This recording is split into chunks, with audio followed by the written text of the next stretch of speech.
নমস্কার, সবাই কেমন আছেন? আমি পলি সুব্রত ব্লগ থেকে পলি বলছি। বড়দের প্রণাম ও ছোটদের ভালোবাসা দিয়ে ব্লগটা শুরু করলাম। তো বন্ধুরা সবাই কেমন আছো? আশা করছি সবাই খুব খুব ভালো আছো। তোমাদের ভালোবাসাতে আমিও ভালো আছি। আজকে চলে এলাম জ্যান্ত কই মাছ। দেখো কই মাছগুলো একদম জ্যান্ত কই মাছ রেসিপি নিয়ে চলে এলাম। তা আমি কীভাবে কই মাছ রান্না করছি সেটাই তোমাদেরকে শেয়ার করছি। বন্ধুরা অবশ্যই দেখবে, দেখতে দেখতে কিন্তু একটা লাইক আর কমেন্ট অবশ্যই করবে বন্ধুরা, যে রেসিপিটা কেমন লাগলো। আশা করছি তোমাদের ভালোই লাগবে। দেখো কই মাছ কেটে গরম জল দিয়ে নুন দিয়ে ধুয়ে হলুদ মাখাবো। দেখো কড়াইয়ে জল গরম বসিয়ে দিয়েছি। জল গরম বসিয়ে দিচ্ছি কেন বলো তো বন্ধুরা, ফুলকপিটা হালকা আলুটা ফুলকপিটা ভাপিয়ে নেবো ওর।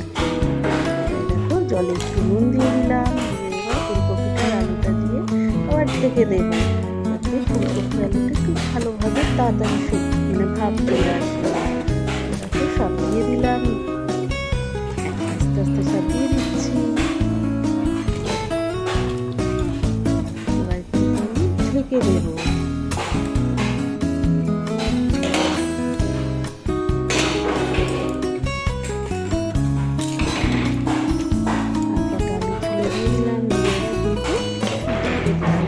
তারপরে চলে যাবো মশলা করতে। তো মশলাতে কিছু নেবো, দেখো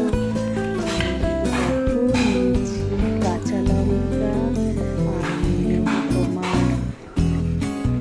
আদা আর গোটা জিরে, খুব ভালো করে পেস্ট করে নেব। জল দিয়ে দিলাম।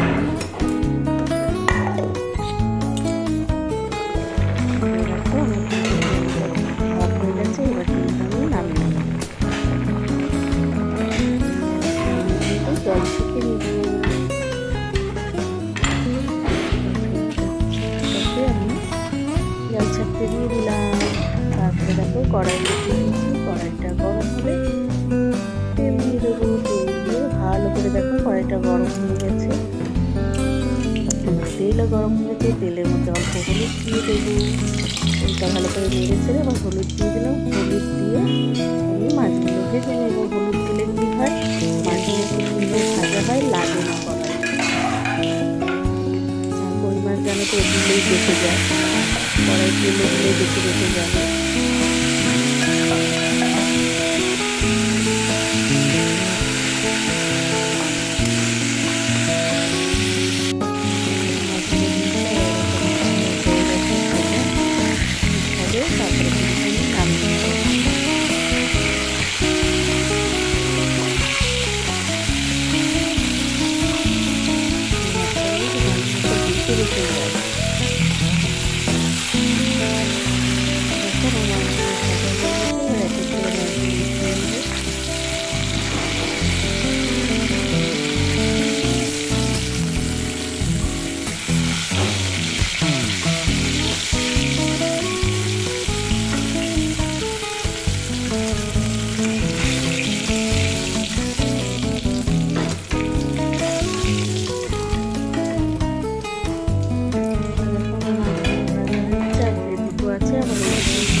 ভাজা করে নেব।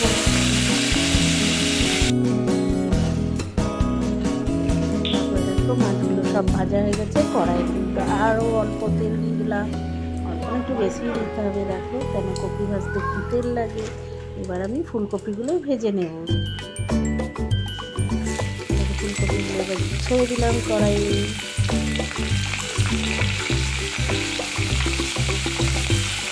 একটু নুন হলুদ দিয়ে ভেজে নেব।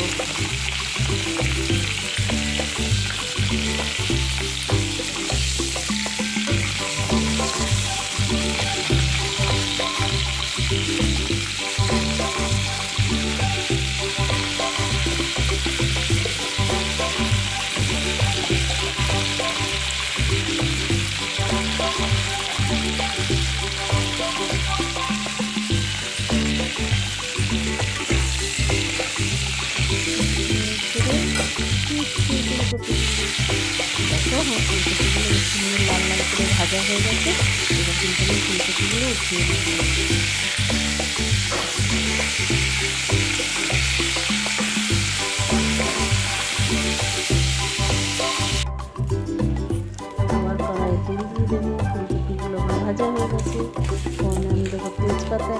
দেবো কালো জিরে। বন্ধুরা কারা এরকম করে খাওনি যারা, বন্ধুরা একবার খেয়ে দেখবে, সত্যি খুব ভালো লাগে। আমি পরে ভয়েস দিতে এটার মধ্যে যদি বড়ি দেওয়া হতো আরও ভালো লাগতো। আমরা অতটা বড়ি পছন্দ করি না বলে বড়ি দিই না। যারা বড়ি ভালোবাসে খেতে তারা বড়ি দিলেও খুব ভালো লাগে খেতে। তারপরে দিয়ে দিলাম আলু কাটা দিয়ে নুন হলুদ দিয়ে ঢেকে দেবো যাতে তাড়াতাড়ি ভাজা হয়ে যায়।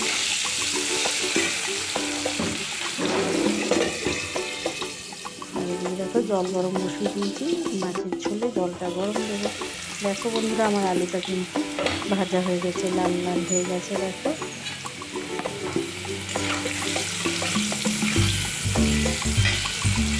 এরপর আমি দিয়ে দেবো হলুদ দিয়ে তারপরে কিন্তু আমি দিয়ে দেবো বেটে রাখা মশলাগুলো। টমেটো দিয়ে দিলাম,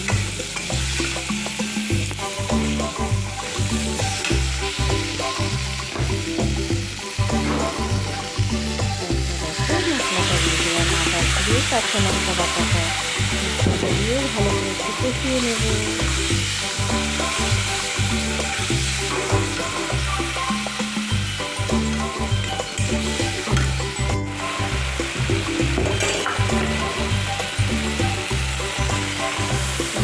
বাটিটা দিয়ে একটু জল দিয়ে দিলাম, ভালো করে আর একটু কষিয়ে নেব। হয়ে গেছে।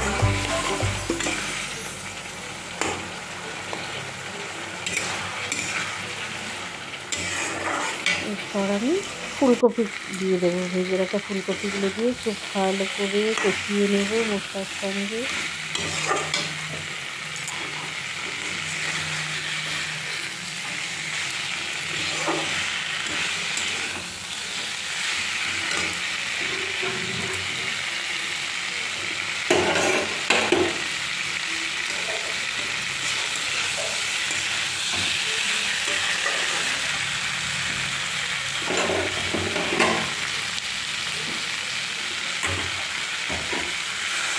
ভালো করে কষানো হয়ে গেলে এবার গরম জলটা আমি দিয়ে দিলাম।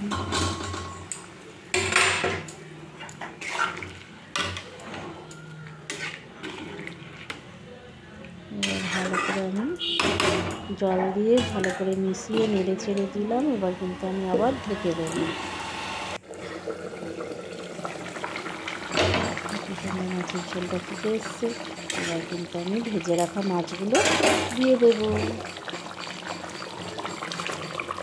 মাছগুলো দিয়ে আবারও কিন্তু নেড়ে চেড়ে ভালো করে ফুটিয়ে নেব।